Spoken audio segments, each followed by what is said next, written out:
He's like, big wave surfers aren't born, they're made. And so if you want it bad enough, regardless of what you're coming from, whether it's small wave surfing or whether it's, even big wave surfing, not existing in middle America, for example, you've only ever seen it on a screen. It's how bad do you want it? How far are you willing to go out of your way? And a lot of big wave surfing is the hunt, the chase, the anticipation. And, for example, my personality is, I would say, pretty different to, say, someone like Billy Kemper's, or even to Laird's, or Nathan Florence has a different personality than all of us. He's a total comedian out in the water. But I think it's just that if you're drawn to it, it has to come from somewhere deep inside. Like, I think it's a mistake to surf a big wave if you're not doing it because you actually really love to do it, because it's a lot of effort. It's really can be dangerous, can be life threatening, of course.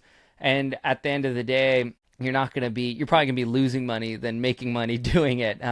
It does get a lot of attention across social media, and you see it on HBO Max with 100-foot wave. And there are cool things, like big wave surfing is probably one of the most popular parts of surfing in the mainstream, but it doesn't necessarily translate. I would say some of the poorest surfers that I know are big wave surfers, monetarily is what I mean. And, that's why, I think most people that stand the test of time, okay, they've been here for 10 years or more, it's kind of proof that they actually really like doing it, and they get enough sponsors and money to just make it happen because it is something they look forward to doing. And, a lot of them are really good at it. And so they can make just enough to support their family, and that's rad. And, in life, I think you just got to chase after what you really love to do. And I'm lucky in the sense that big wave surfing is not the only thing that supports my career. Other sports do, but I always thought the most legendary stories